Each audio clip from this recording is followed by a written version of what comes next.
Bisa, untuk statistik inferensial atau statistik yang memang kita sudah menguji ya hipotesa, kita lakukan biasanya analisis dua variabel yaitu variabel X dan variabel Y ya. Itu bivariat, tetapi di inferensial juga ada yang namanya analisis multivariat. Jadi satu variabel Y dengan beberapa variabel X ya, atau beberapa variabel X dengan dua variabel Y. Tapi eh, mungkin untuk variabelnya yang lebih dari satu untuk mahasiswa level ya, level tingkat pendidikannya untuk S1 atau D4 tidak diwajibkan ya memahami ya. Oke, kita masuk ke bivariat ya. Bivariat adalah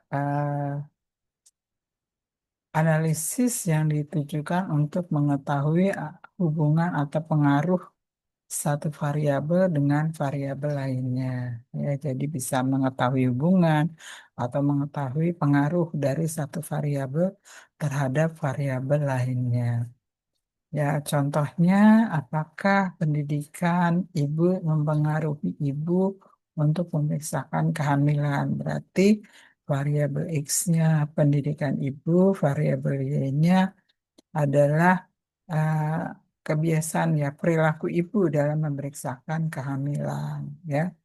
Nah, di bivariat atau apa statistik inferensial kita juga melakukan uji hipotesa.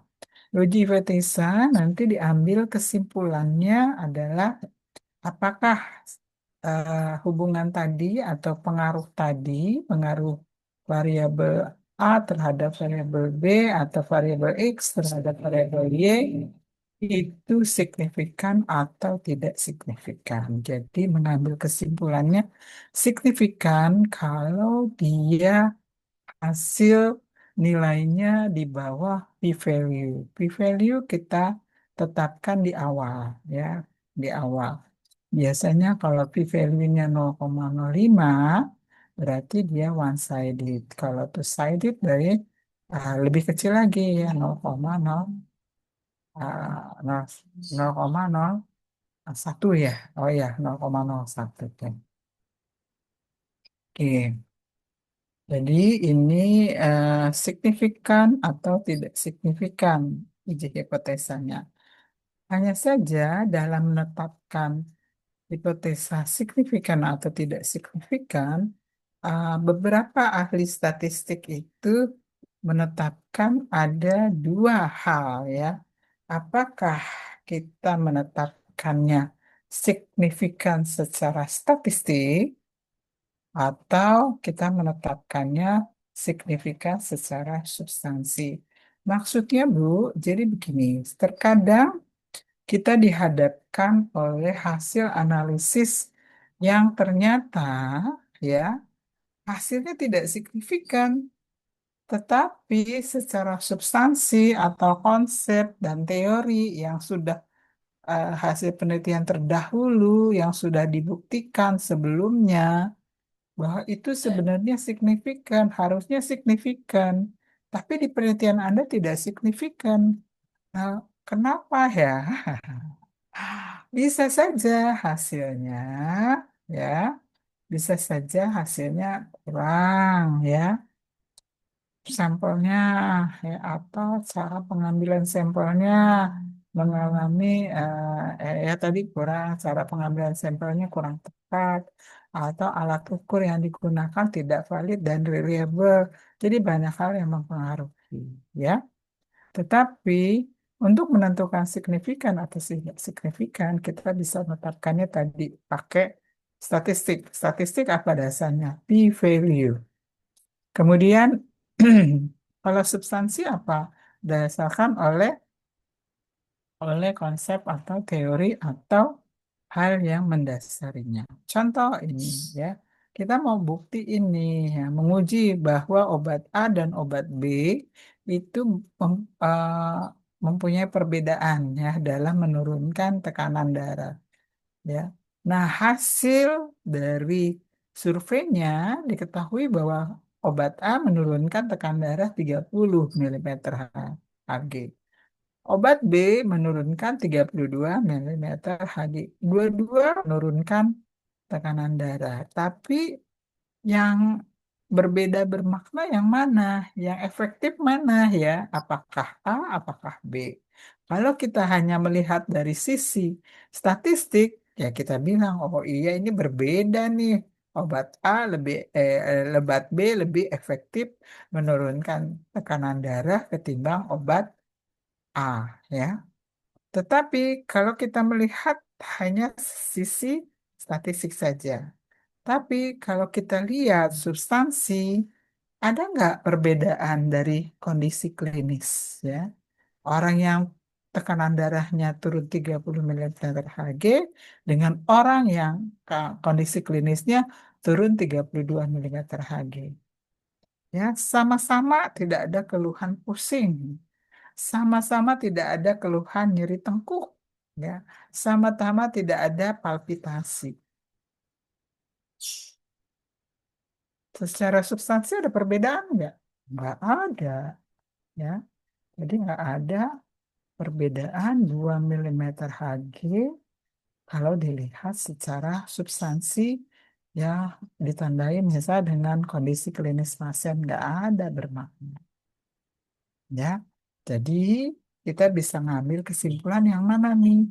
Mau pakai substansi atau memakai statistik. Ya kalau orang dagang ya pasti akan menggunakan statistik ya. Oh ini nih yang B yang lebih efektif ya. Tapi kalau orang yang beli, nggak ada bedanya 30 sama 32.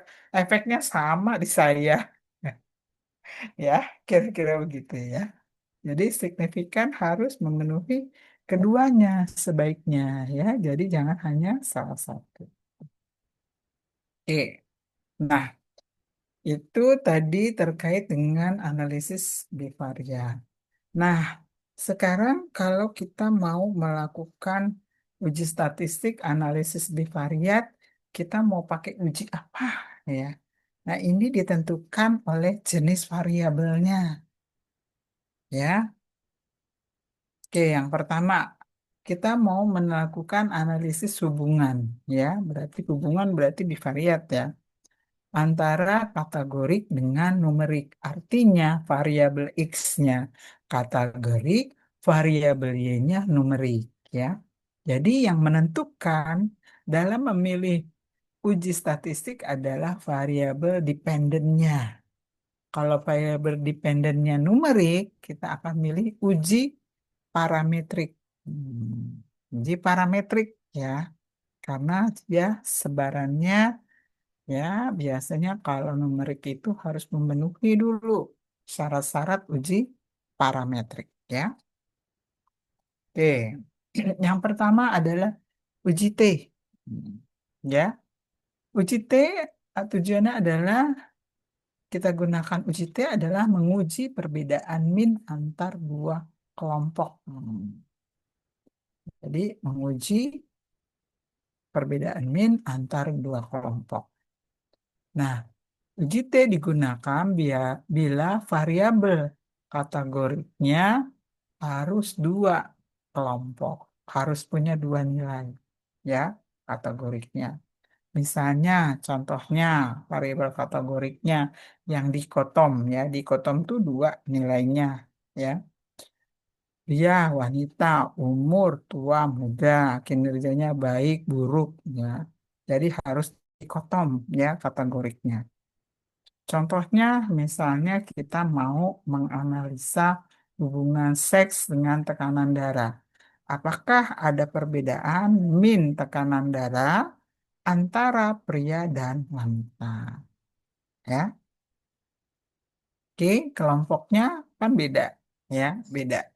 Kelompok cowok dan kelompok cewek, ya. Kemudian bisa juga contohnya di sini analisa hubungan pre dan post berat badan. Apakah ada perbedaan min berat badan sebelum dan sesudah diet? Ya, ya ini kan beda ya, beda kelompok kategorinya. Ini yang mengikuti sebelum diet, nah ini yang mengikuti setelah diet. Ya, oke. Nah, uji T terbagi menjadi dua ya. Namanya yang pertama uji T independen. Ciri dari uji T independen, dua sampel respondennya berbeda. Maksudnya berbeda, ya berbeda, dia tidak ada hubungannya. Ya, adakah perbedaan? Biasanya kita mau mengetahui ya, contohnya kita mau mengetahui nih hubungan antara tempat tinggal dan tekanan darah. Kan tempat tinggal berarti kita ambil nih orang dari kota dan orang dari desa. Dia respondennya berbeda kan, kelompok sampelnya ya. Satu kelompok sampel orang kota, satu kelompok sampel orang desa. Nggak ada hubungan sama sekali mereka. Sangat different ya, berbeda ya. Nah, pertanyaan penelitiannya, apakah ada perbedaan min tekanan darah antara orang kota dan orang desa? Nah, uji T independen dibagi menjadi varian sama dan varian berbeda. Varian sama berarti dia sudah diketahui variannya, ya. Varian berbeda kalau ada variasi antar antar sampelnya. Jadi kalau yang sama dia sama nih varian dalam antar sampelnya sama, ya. Varian beda berarti variannya berbeda antar sampel, ya. Asumsinya datanya harus terdistribusi normal karena dia termasuk uji T ini adalah uji parametrik. Jadi datanya harus terdistribusi normal.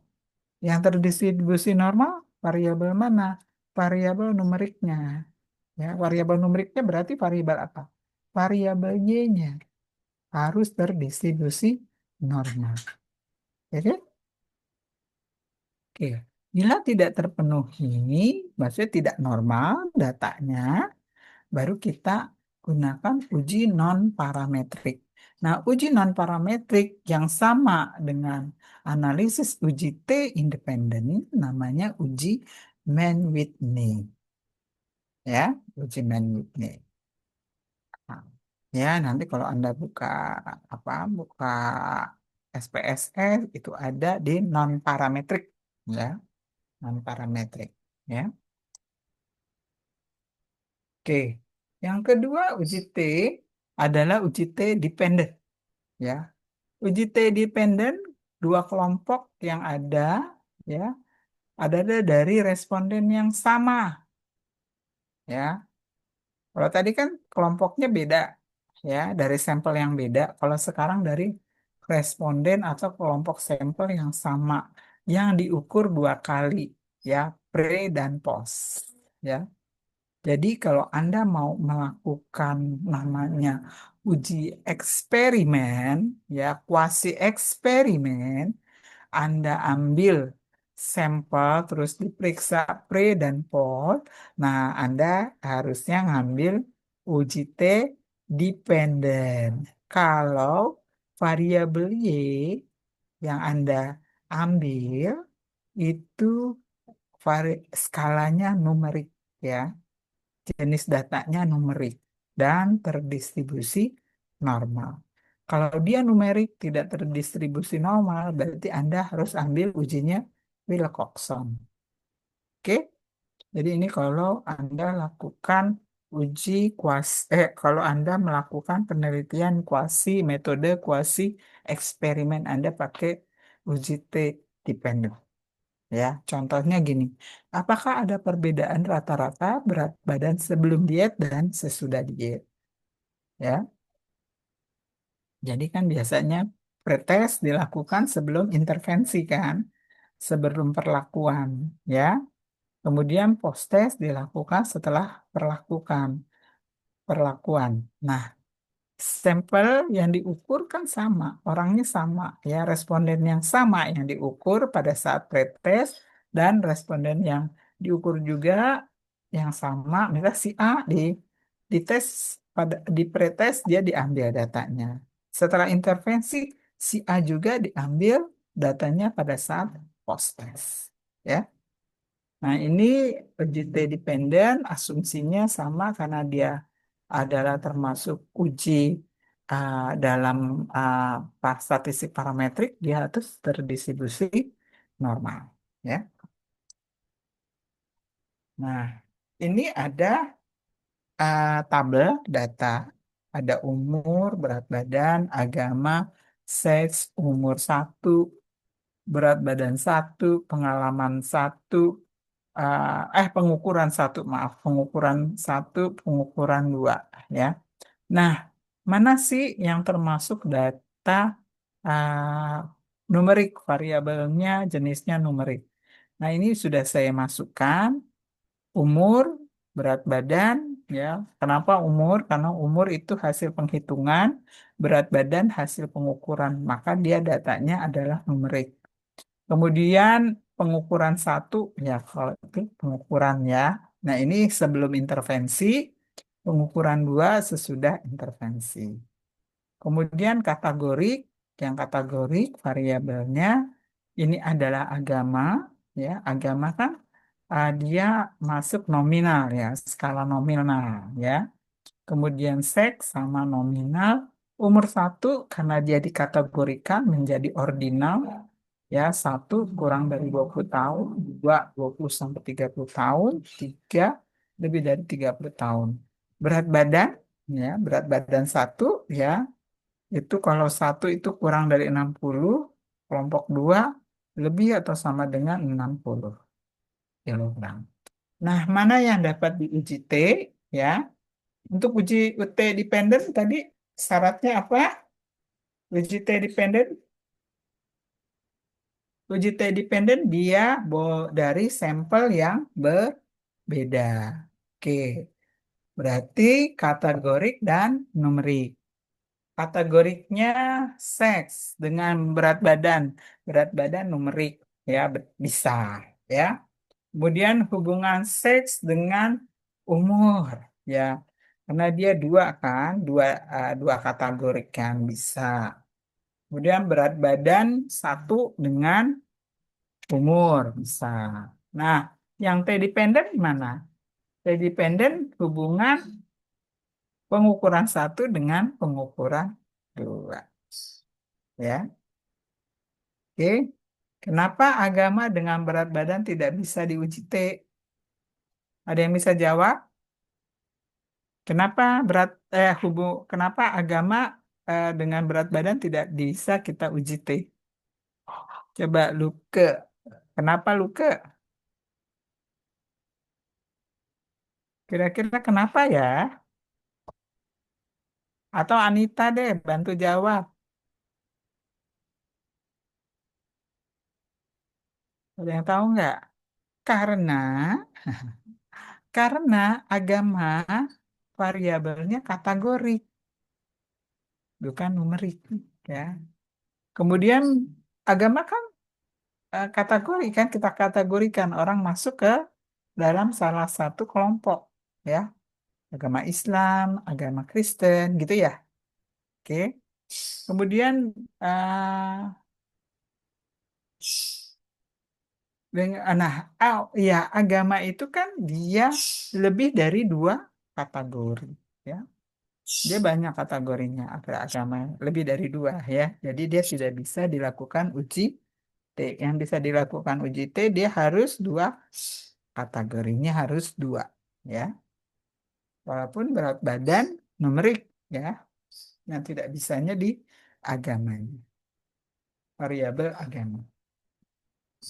Oke, berikutnya uji ini apa ya ketutup ya.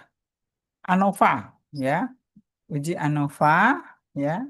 Uji ANOVA sama uji bivariat ya, kategorik dan numerik ya sama. Menguji perbedaan min antara tiga atau lebih sampel. Jadi bisa lebih sampelnya ya. Jadi kategoriknya bisa lebih dari dua nilai ya. Nah, kalau yang agama ini bisa nih di sini.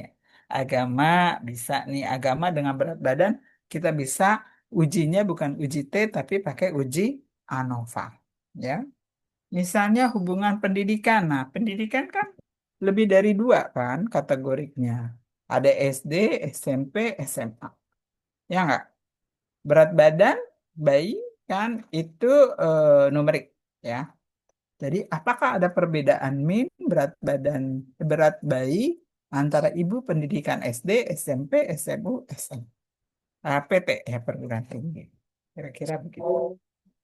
Nah, asumsinya sama, distribusi harus normal dan variannya harus homogen. Ya, bila tidak terpenuhi, uji non-parametriknya adalah uji Kruskal-Wallis ya. Lanjut.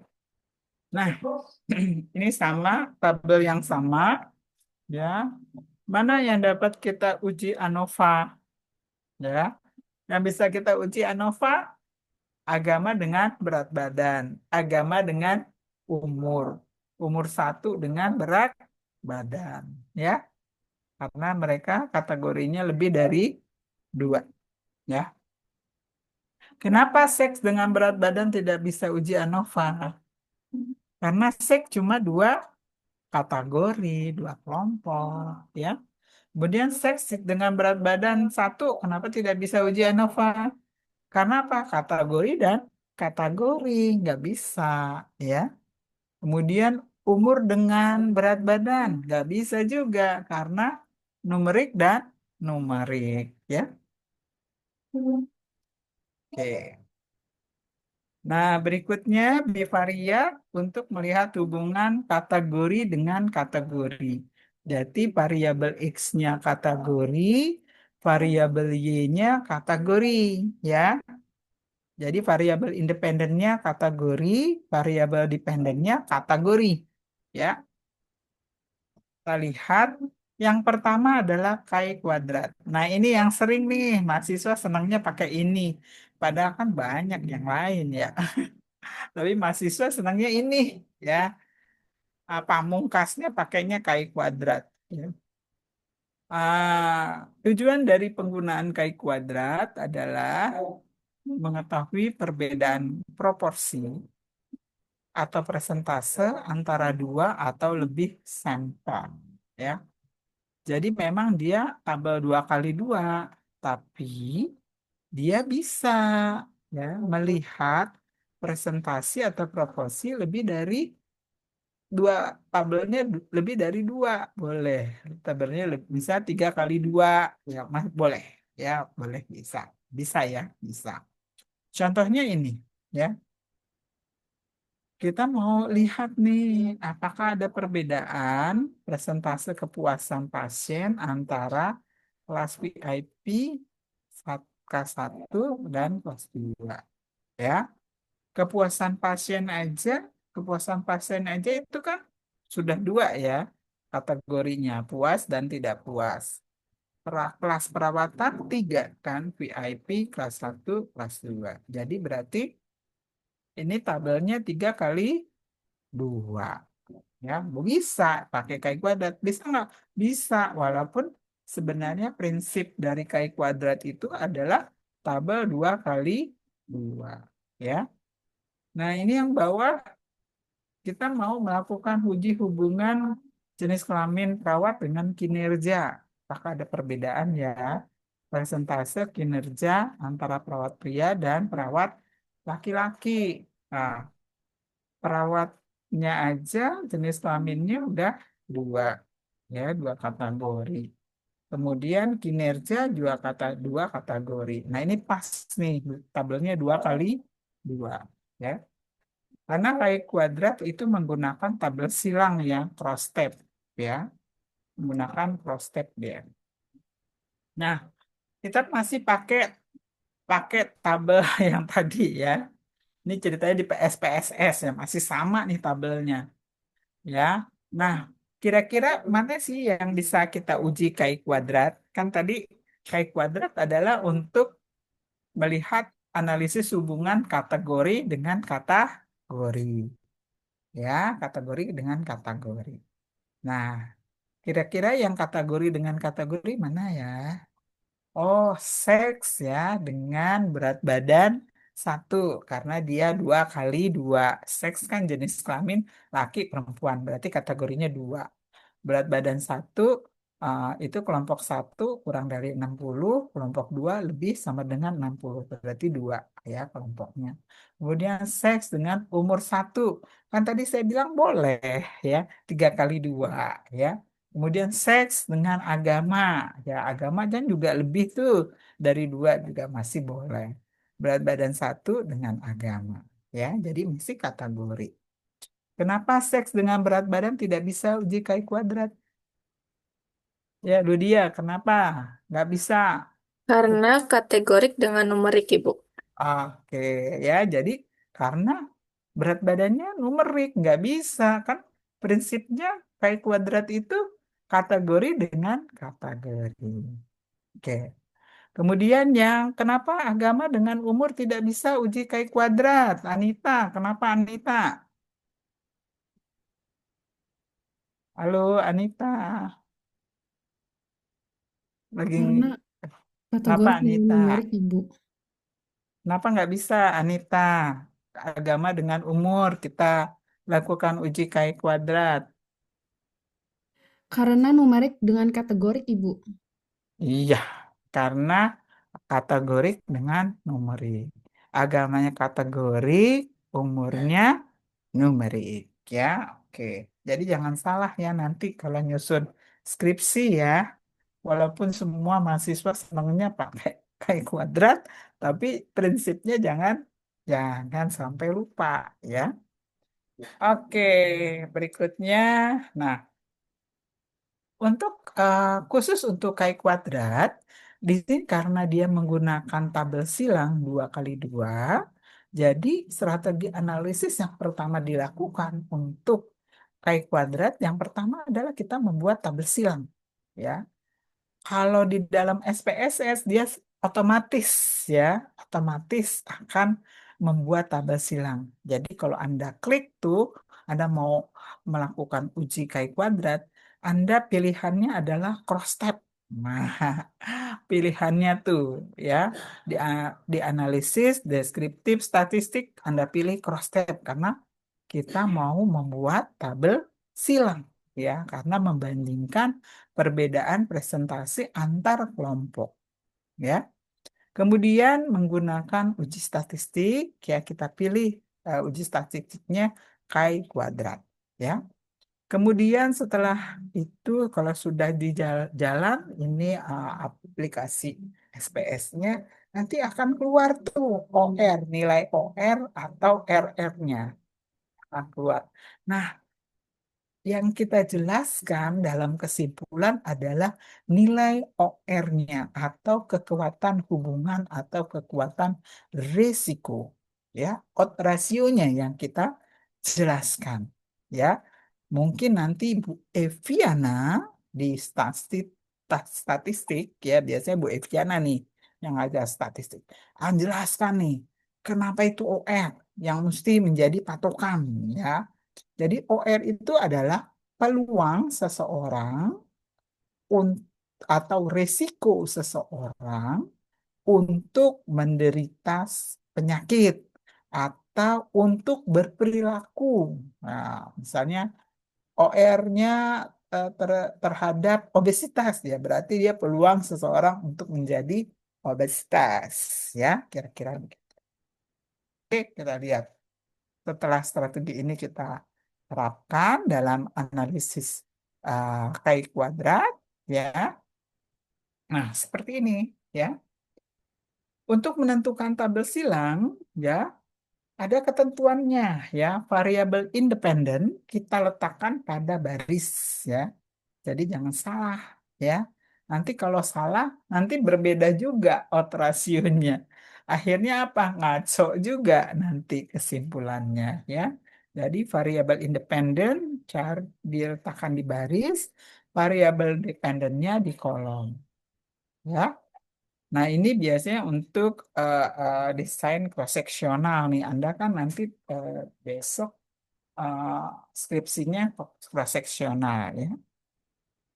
Oke, kayak kuadrat juga bisa dilakukan untuk desain apa? Desain case control ya, desain case control ya. Jadi selain selain untuk transaksional, bisa juga untuk case control ya. Ini pembuatan tabelnya. Oke, nah di dalam kayak kuadrat, nah sebenarnya makanya saya tidak terlalu suka sebenarnya menggunakan kayak kuadrat karena terlalu banyak asumsi dan syarat ya kalau saya. Jadi kalau saya lebih senang menggunakan ujinya itu yang kategorik dan numerik. Bahkan saya lebih senangnya yang numerik-numerik. Saya malas menggunakan kategorik. Kenapa? Kalau kategori itu jadi menyederhanakan nilai ya. Udah capek-capek kita mendata hasil ukur kita menggunakan instrumen, menggunakan alat ukur. Pas analisis kita sederhanakan ya menjadi pengelompokan. Jadi buat apa diukur-ukur? Nah, gitu ya. Jadi ribet-ribet gitu ya. Pas analisisnya malah dibuat sederhana. Jadi saya nggak terlalu suka tuh menggunakan kayak kuadrat karena juga ada keterbatasan ya dalam menerjemahkan hasil kayak kuadrat. Yang pertama ya, dalam analisis sebelum Anda membaca kesimpulan, Anda ngelihat dulu ya sel yang ada di cross tab tadi adakah nilai expected-nya kurang dari 5. Jadi nggak boleh ada nilai expected selnya yang kurang dari 5 lebih dari 20% total sel. Dari mana Bu kita bisa tahu? Biasanya SPSS dia kan lebih pinter dari kita. Dia biasanya sudah tahu asumsi kayak kuadrat. Dia akan keluar itu, ya. Ya, biasanya dia otomatis mengidentifikasi oh nilai expected yang lebih dari 5 sekian persen itu ada di bawah, biasa di bawah tabel cross tab. Itu akan ada tuh, ya.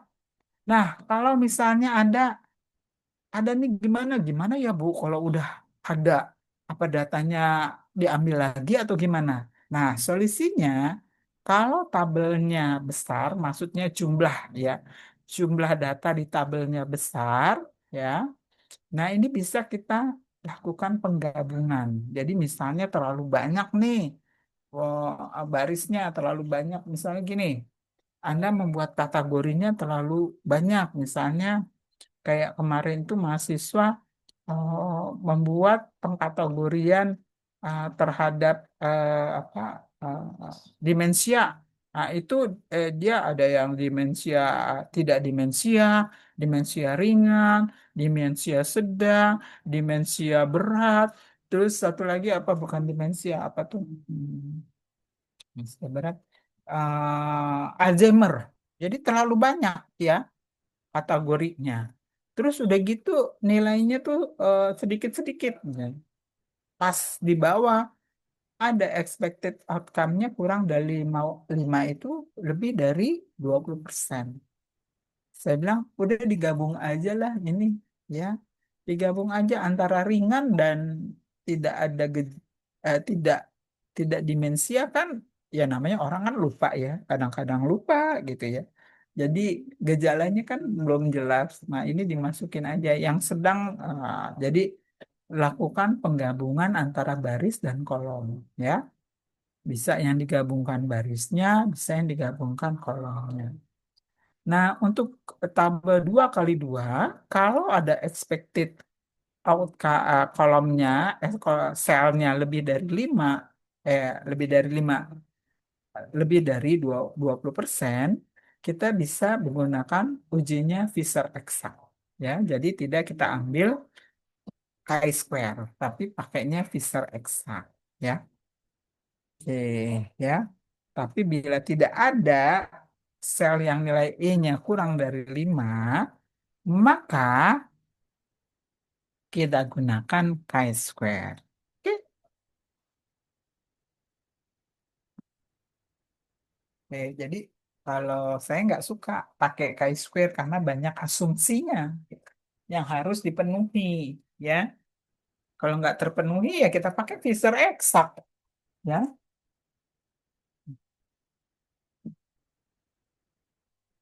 Oke. Kemudian yang bikin ribet juga kalau kita pakai chi-square adalah pada saat pengkodean, ya. Jadi kita harus memberikan kode pada kategori atau pengelompok kelompok dari variabelnya. Karena apa? Karena kalau pengkodeannya tidak benar dan tidak konsisten, nanti nilai OR-nya kita baca bisa salah. Loh, maksudnya gimana, Bu? Nanti harusnya yang berpeluangnya yang kelompoknya memang punya benar-benar resiko menjadi kelompok yang tidak beresiko yang nanti OR-nya tinggi. Jadi pada saat Anda menetapkan pengkodean di awal, Anda harus benar-benar lihat. Nah, di sini ada petunjuk, ya. Jadi begini, untuk variabel dependen yang menjadi kasus sebaiknya diberi kode satu, ya. Nah, yang bukan kasus diberi kode nol, ya. Jadi yang kasus atau yang menjadi pokok bahasan kita beri kode satu, yang tidak bukan kasus kita beri kode nol. Misalnya kayak obesitas, ya. Yang obes kita kasih nilai satu, yang nggak obes kita kasih nol, ya. Untuk variabel dependen.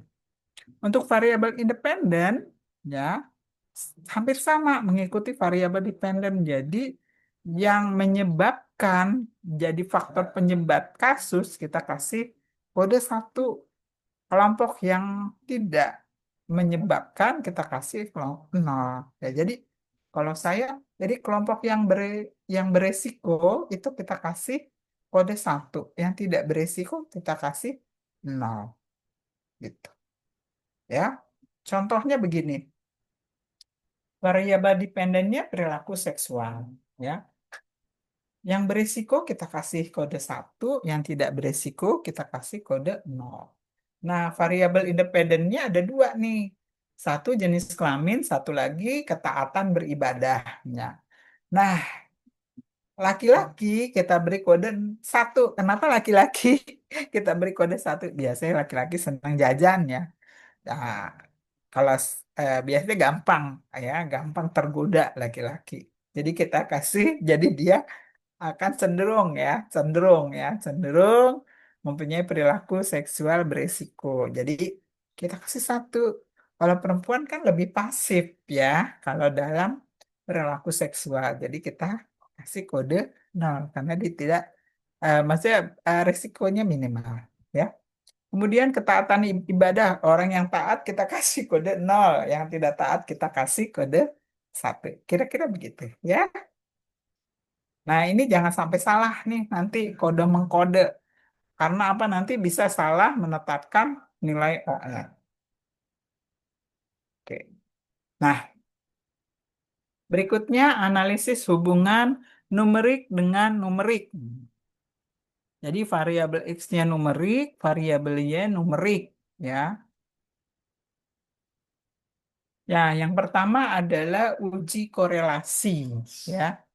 Uji korelasi digunakan untuk mengetahui besar dan arah hubungan dua variabel numerik. Ya, korelasi ditandai dengan koefisien R kecil. Ya, nilainya itu dari -1 sampai dengan +1.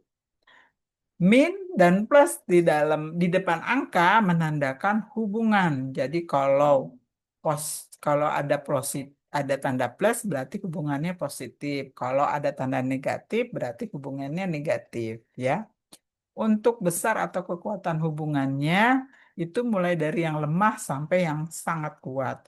Jadi kalau satu itu berarti sangat kuat. Berarti kalau menjauhi dari satu atau kurang dari satu itu semakin lemah. Jadi kalau nol 0 sampai 0,25 berarti hubungannya lemah. Ya. 0,26 sampai 0,50 itu sedang hubungan. 0,51 sampai 0,75 kuat. 0,76 sampai 1 itu sangat kuat. Ini juga yang biasanya digunakan oleh dosen pada saat menganalisa hasil ujian Anda, ya. Kan ujian Anda, item soalnya kan menguji menguji materi sesuai dengan tujuan dari mata kuliah, ya. Kalau dia apa nilai nilai Anda itu uh, rat, bukan rata-rata ya, uh, kekuatan dari soalnya itu mendekati 1, berarti soal tadi sangat kuat hubungannya dengan mata kuliah. Nah, ya, jadi ini biasanya dipakai juga nih sama dosen nih untuk menetapkan nih soalnya sesuai nggak nih dengan tujuan mata kuliah, ya. Nah, contohnya gimana ya, Bu? Untuk penelitian seperti apa kita gunakan uji korelasi? Misalnya kita mau mengetahui hubungan berat badan dengan tekanan darah. Apakah hubungannya kuat atau lemah? Apakah hubungannya positif atau negatif? Ini sama, asumsinya datanya normal karena ujinya masuk statistik parametrik, ya. Kalau tidak terpenuhi non parametriknya pakai Spearman, ya. Oke. Berikutnya uji regresi linier. Nah, uji regresi linier ini adalah memprediksi variabel dependen melalui variabel independen. Jadi karena dia persamaan garis, kan linier ya, garis ya, sehingga varia jadi prediksi, jadi persamaan garis Y sama dengan A plus BX. Y adalah variabel dependen, X adalah variabel independen. A-nya adalah intercept atau besar nilai Y terhadap nilai X sama dengan 0. B-nya adalah slope. Slope itu adalah besarnya perubahan nilai Y bila variabel X berubah setiap satu satuan. Ciri regresi linier, variabel dependennya berbentuk numerik. Jadi kalau linier pastilah ya variabel dependennya harus numerik karena numerik numerik. Nah, ya. Oke. Nah, untuk uji regresi linier ada yang disebut dengan koefisien determinasi atau R square, ya. R square, R kuadrat. R square adalah R kecil kuadrat dikali 100. Nilainya berkisar 0 sampai dengan 100%. Jadi hubungan berat badan dan tekanan darah dihasilkan dari R kuadrat.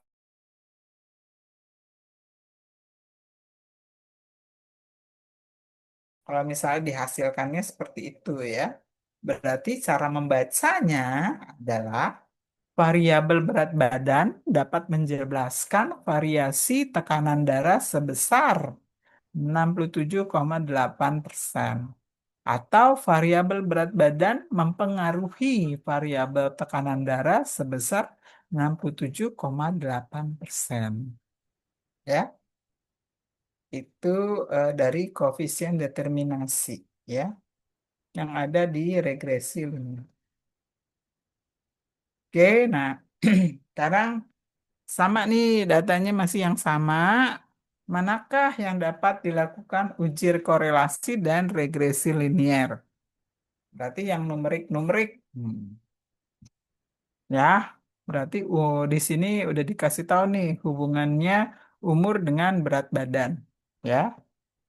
Nah, kenapa seks dengan berat badan tidak bisa diuji korelasi? Karena kategorik dan numerik.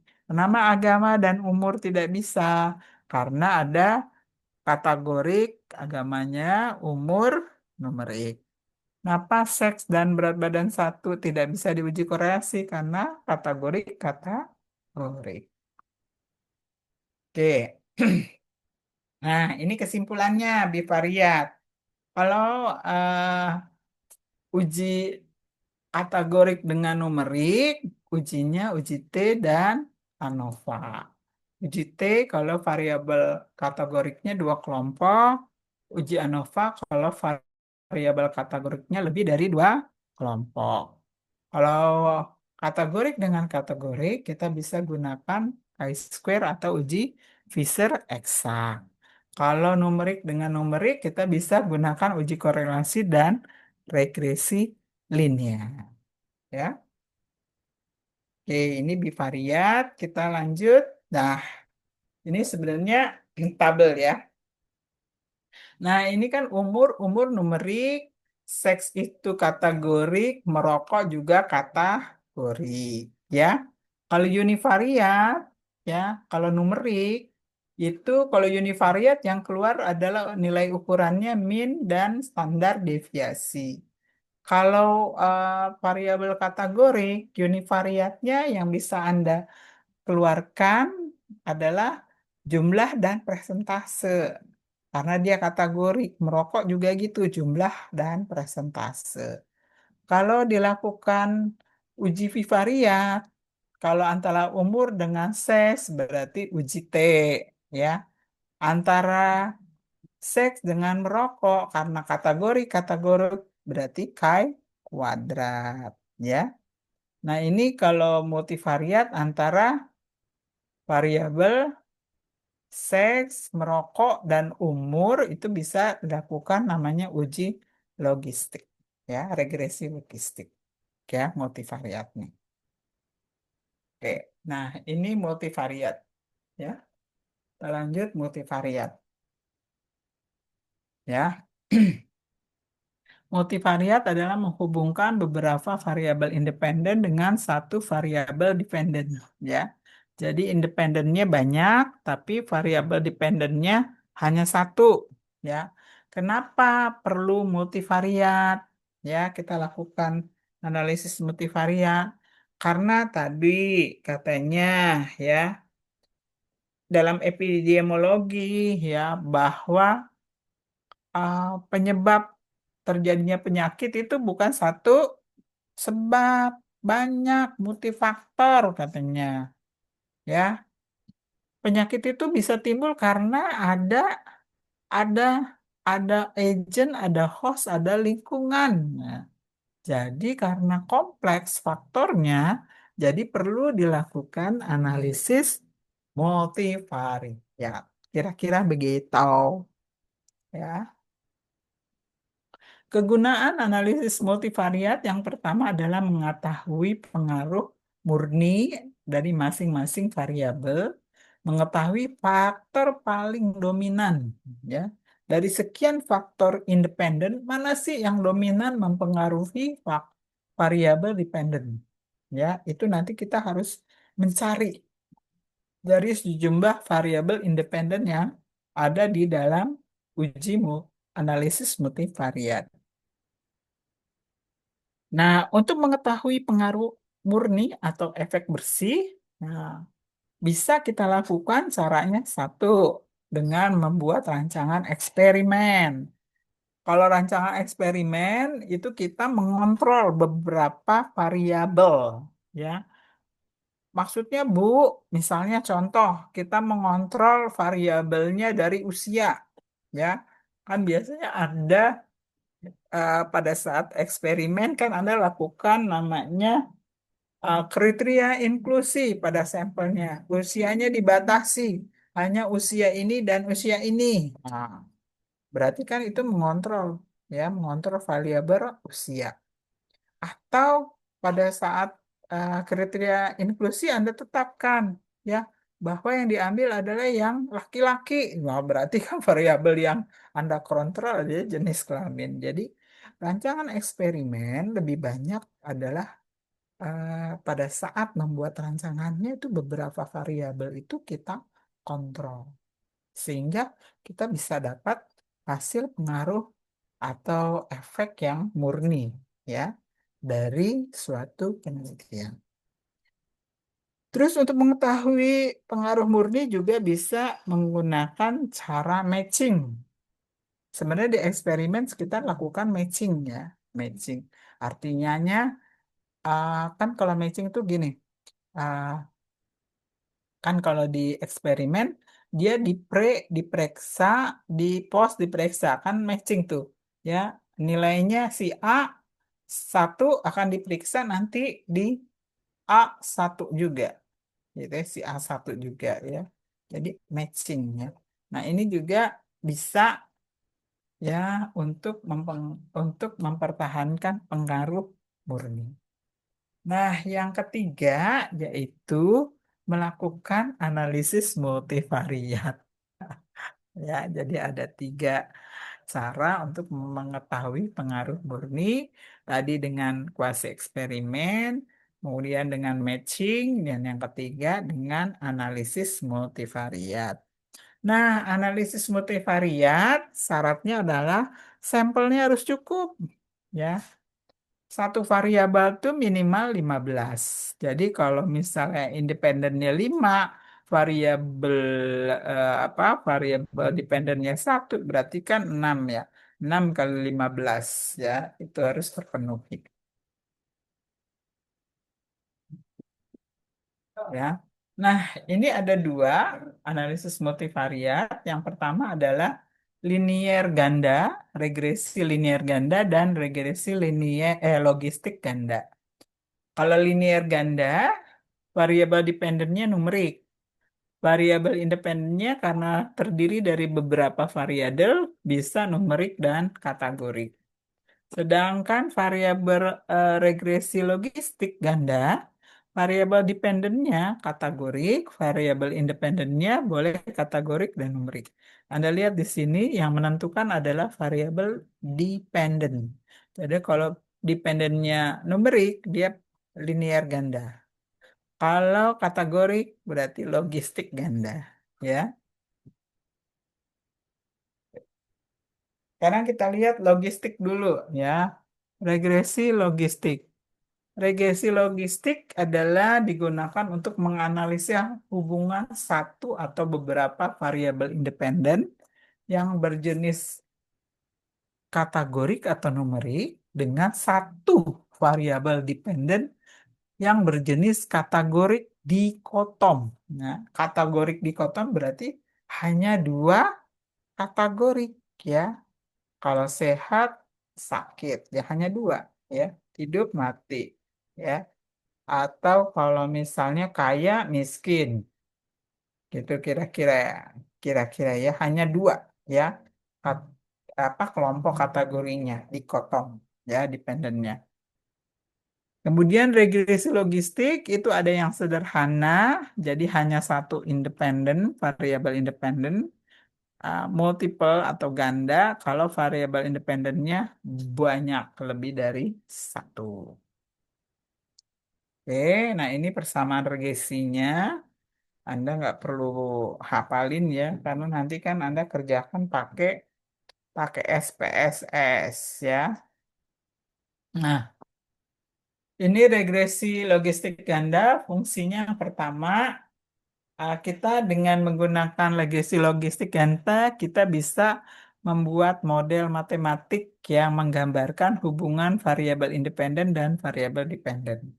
Kemudian bisa menggambarkan hubungan kuantitatif antara variabel X dan variabel Y setelah dikontrol variabel lain. Jadi nanti di dalam multivariat kita bisa mengecek adanya variabel lain, yang mengontrol yang kita sebut variabel confounding ya. Kemudian mengetahui variabel X mana yang dominan, memprediksi variabel dependen atau variabel Y.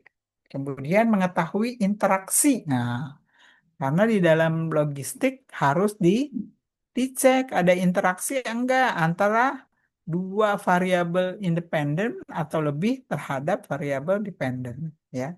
Dia ada interaksi enggak, ya, saling berinteraksi menguatkan sehingga mempengaruhi variabel dependen. Oke, nah ini kira-kira gambarannya ya. Jadi registry logistik ganda itu ada dua modelnya, model prediksi sama satu lagi model faktor risiko. Ya, kita lihat model prediksi dulu. Model prediksi yaitu beberapa variabel dependen dianggap terbaik untuk memprediksi kejadian variabel dependen. Jadi beberapa variabel X ya memprediksi kejadian variabel Y.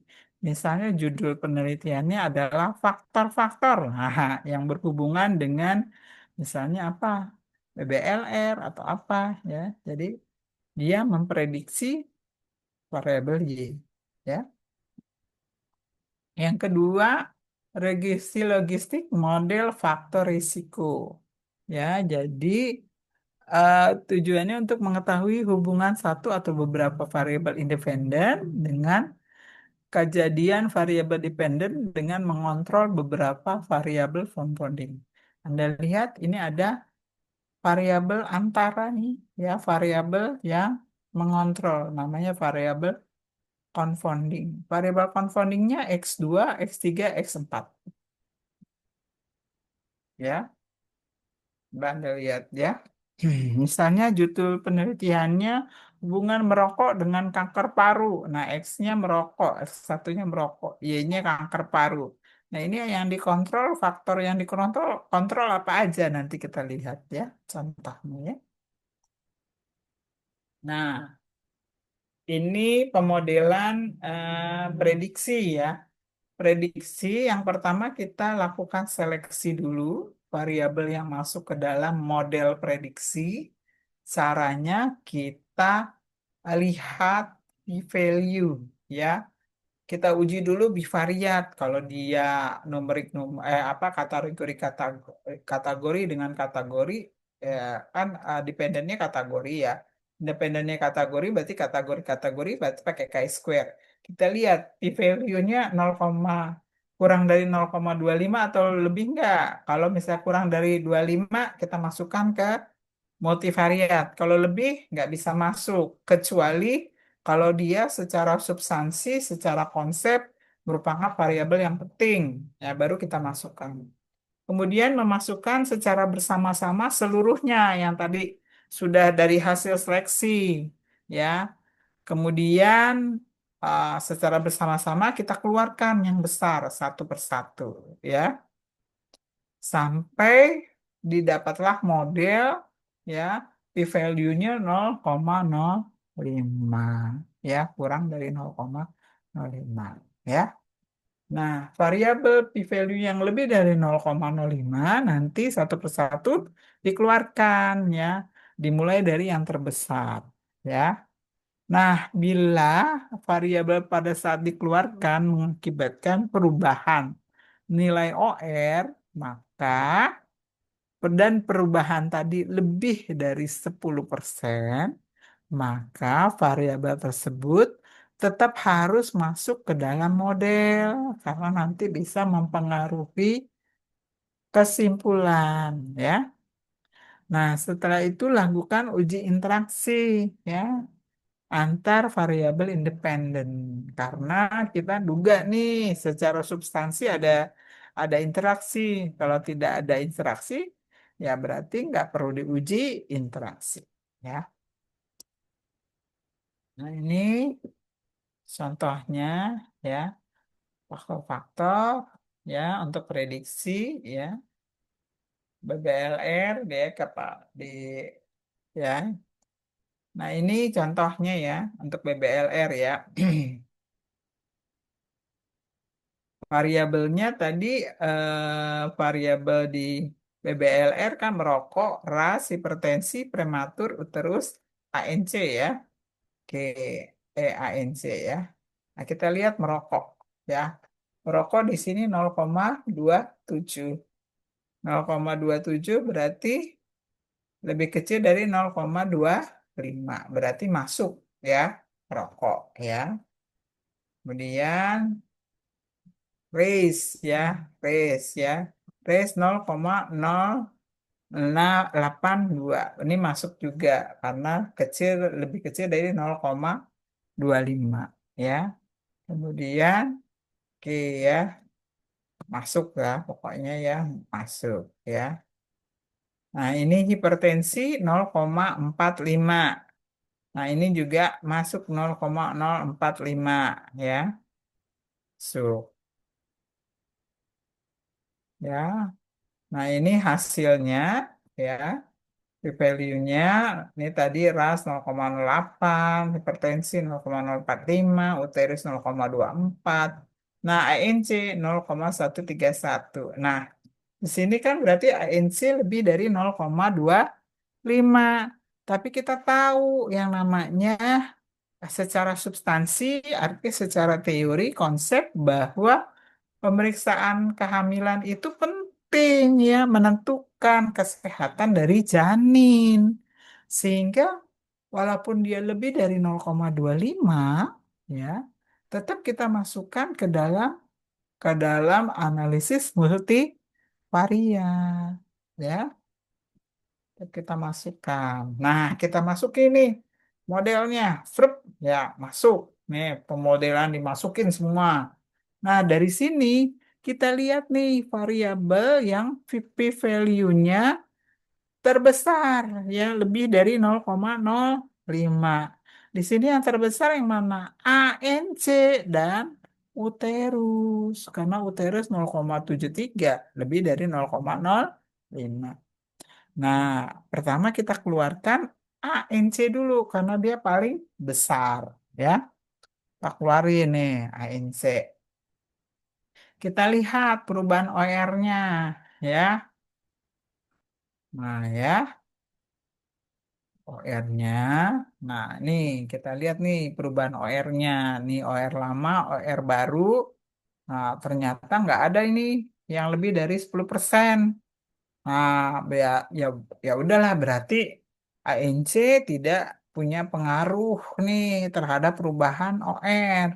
Jadi ya sudah kita keluarkan saja, tidak perlu kita masukkan ke dalam model. Selanjutnya, variabel yang lebih dari 0,05 tadi apa? Uterus ya, uterus ya. Kita keluarkan ya. Kita keluarin nih uterus ya. Kita hitung lagi perubahan OR-nya ya. Akhirnya kita hitung lagi. Oh, ternyata ada yang lebih dari 10%. Sehingga uterus kita masukin ya, karena ada perubahan nih hipertensi lebih dari 10% perubahan OR-nya. Kita masukkan lagi ya. Nah, setelah kita masukkan, tidak ada lagi yang kita perlu keluarkan karena yang lain berada di bawah 0,05 ya. Jadi kalau dari sini berarti sudah selesai nih ya, sudah selesai berhubungan dengan BBLR ya. Ya. Nah, OR-nya berapa? Yang paling dominan OR-nya apa? Hipertensi. Artinya ibu yang mempunyai riwayat hipertensi berisiko melahirkan bayi BBLR sebesar 3,9 kali lebih tinggi dibandingkan ibu yang tidak punya riwayat hipertensi setelah dikontrol oleh variabel merokok, ras, prematur, dan uterus. Ya, maksudnya uterus itu kesehatan uterus ya. Oke. Ini yang prediksi. Sekarang kita lihat dengan faktor resiko. Ya, ini sama ya. Ininya sama nih, langkah-langkahnya hampir sama ya. Oke, masih sama ini ya. Nah, ini contohnya ya, hipertensi terhadap BBLR juga. Oh, ini ya, hipertensi terhadap BBLR. Tapi sekarang merokok prematur dan uterus itu sebagai confounding ya. Confounding ya. Oke. Atau contoh lainnya nih pekerjaan ya sebagai pengontrolnya umur dan sikap. Ini menyusui ya, menyusui ya. Ini seperti ini. Oke, ini apa nih? Oh, ini menyusui ya. Yang kita pakai menyusui biar tidak rancu ya. Anda dengan yang tadi BBLR ya. Oke, ini pakainya pakai SPSS nih. Saya keluarin ya SPSS. Jadi, coba Anda lihat di sini, dependennya Ibu menyusui, status menyusuinya eksklusif. Nah, untuk independennya kita masukkan kotak kovariat ya. Kemudian kan kita menduga adanya interaksi antara umur ibu dengan pekerjaan ya, lamanya dengan status pekerjaan ya. Kemudian pekerjaan dengan sikapnya ada interaksi juga ya. Jadi kita masukkan nih semuanya ya, masukkan. Kita interaksi nih ya. Nah, kita lihat nih ya, kita lihat di sini ya. Oke, yang paling besar di sini apa? Pekerjaan 0,795 ya.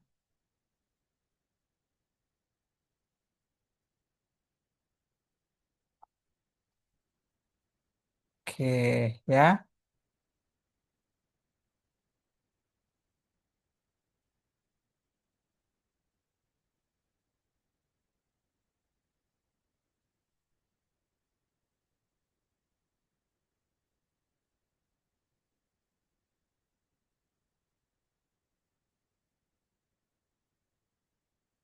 Nah, ini katanya apa?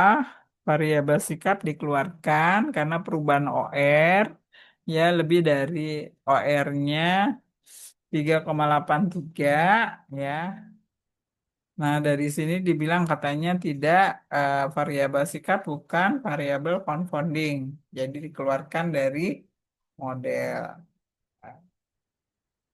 Nah, ini variabel umur dikeluarkan karena perubahan OR ya. Karena perubahan OR-nya lebih dari 10%.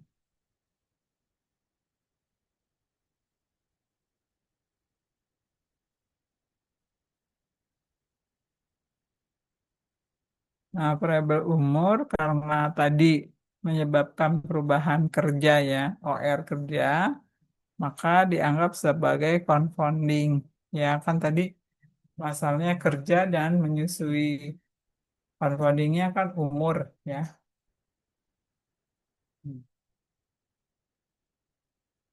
Nah, ini interpretasinya dari hasil akhir ya.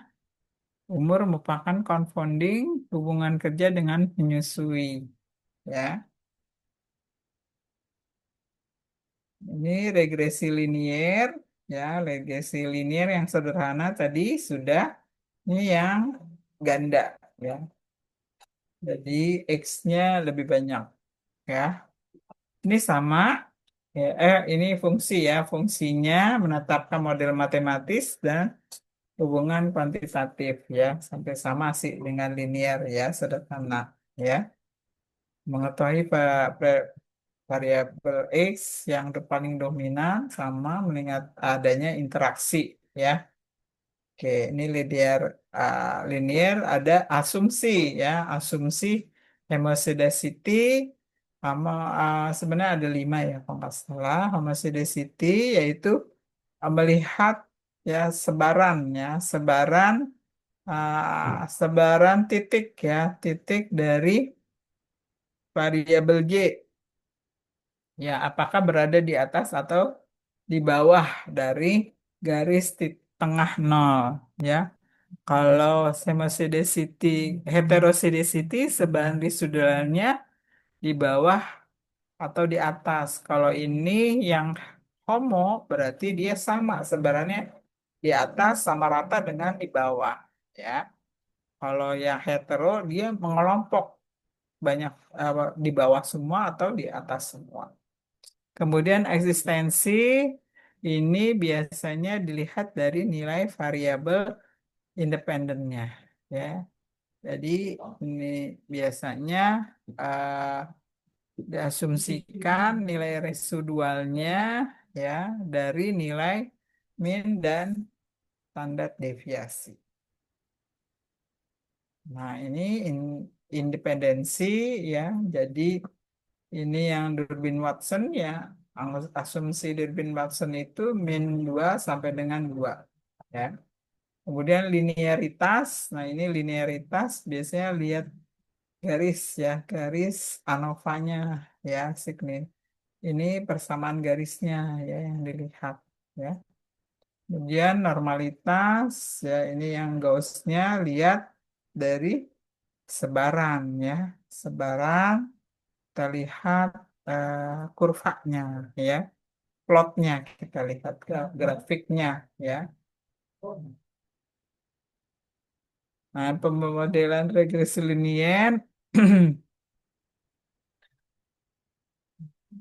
Nah, memasukkan sebanyak mungkin variabel independen ke dalam regresi linier. Kalau makin banyak, biasanya kita ngelihatnya terjadi namanya overfitting ya. Overfitting itu SE atau standar errornya menjadi terlalu besar sehingga kita nanti akan menyulitkan dalam menginterpretasi hasil ya. Sehingga dalam memasukkan variabel kita harus lihat dari aspek statistik dan substansi. Hampir sama sih dengan regresi yang lain. Cuma sebaiknya variabel yang masuk lebih sedikit itu akan lebih baik gitu ya. Jadi yang penting-penting aja lah terhadap variabel dependen ya. Karena yang akan dilihat tadi R square-nya ya.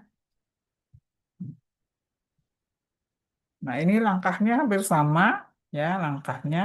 Yang berbeda adalah diagnostiknya tadi harus asumsinya harus diuji ya, yang 5 tadi harus diuji ya. Nah, ini pemodelan linier ya, ada interaksi. Pokoknya lebih ribet sih memang karena sebenarnya untuk S1 itu tidak diminta untuk multivariat ya. Ini biasanya S2 sama S Mambo dan S Taylor ya yang diminta ya. Oke, kemudian reliabilitas model. Nah, ini nanti biasanya ah, dari apa hasil model yang ada ya ini kita lihat apakah ini reliable bisa dipakai untuk diterjemahkan ya dari sampel ke populasi ya pemodelannya ya. Nah, ini contohnya regresi linier ya. Ya, masih contoh yang sama ya, tapi ini berat bayi ya, bukan BBLR. Kalau tadi kan BLR ya. Oke, nah ini sama kita lakukan dulu seleksi bivariat ya, karena dia numerik kan regresi linier kan berarti numerik-numerik ya, berarti bivariatnya juga korelasi menggunakan korelasi berarti numerik ya. Nah, kita lihat yang bisa masuk yang kurang dari 0,25 ya. Nah, ini ada yang lebih dari 0,25. Nah, tadi sama ANC tetap masuk karena dia menjadi hal yang penting secara substansi. Walaupun dia ANC 0,425 ya. Oke, kemudian nah ini juga ada yang pakai UJT ya. UJT ini yang merokok ya. Merokok ya. Ini juga 0,09 masuk ya ke multivariat. Ya, ini juga yang hipertensi ya masuk juga ke multivariat ya. Ini pemodelannya setelah seleksi variabel. Nah, baru kita lihat nih yang lebih dari 0,05 di dalam model yang tertinggi ANC.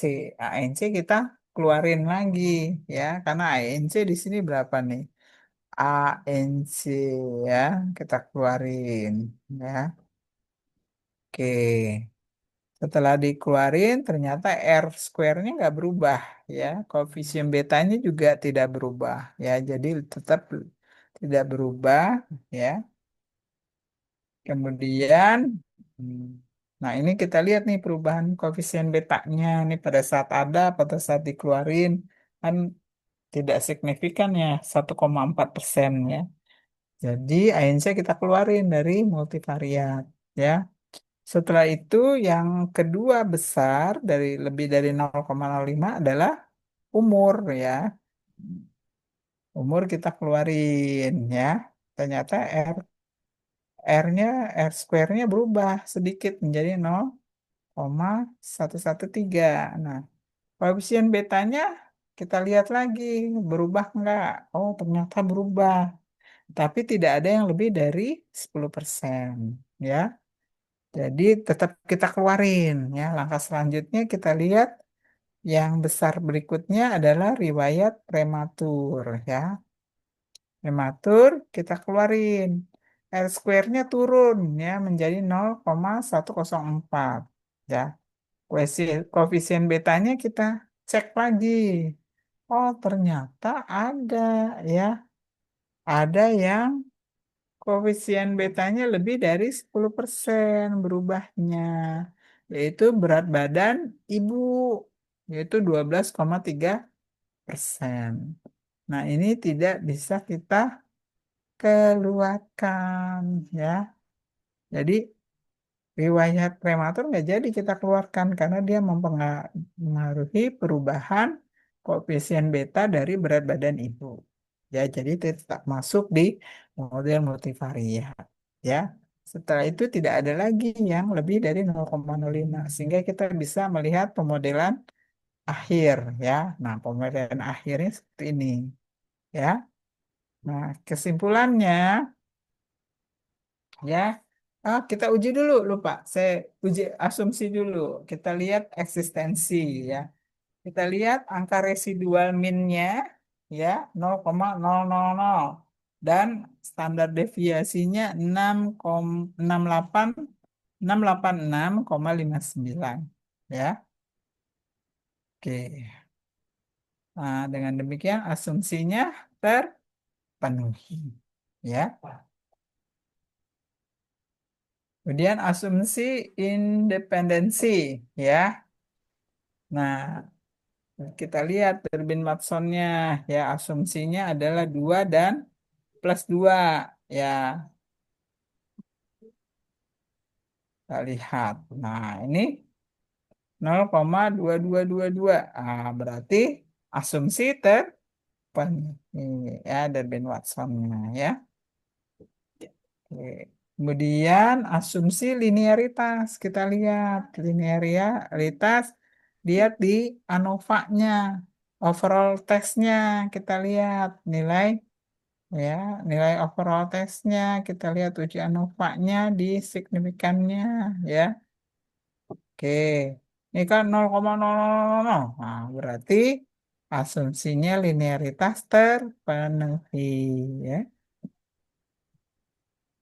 Oke, hemosidesitas. Nah, kita lihat nih yang garis di apa sebaran di garis nol. Nah, ini kan sebarannya ada di atas nol dan di bawah nol secara melata. Dia tidak berkelompok ya. Nah, ini berarti homosidasity-nya terpenuhi.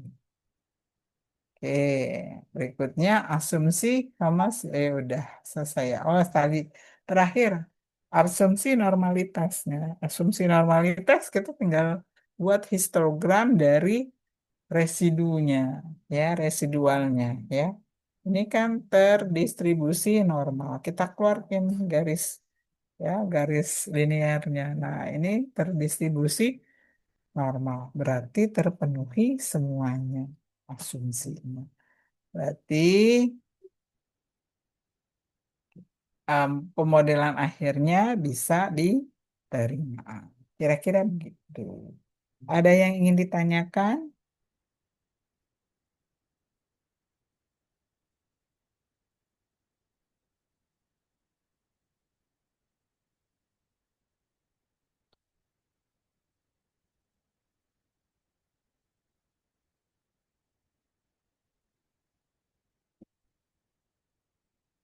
Sepertinya cukup, Ibu.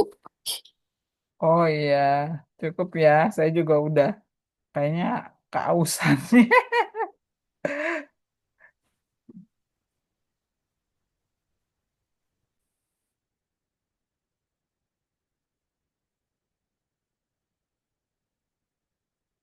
Oke, kalau sudah cukup silahkan mau di screenshot, monggo. Ya, izin Ibu, izin untuk screenshot untuk kelas 4 oleh yang mengenalkan.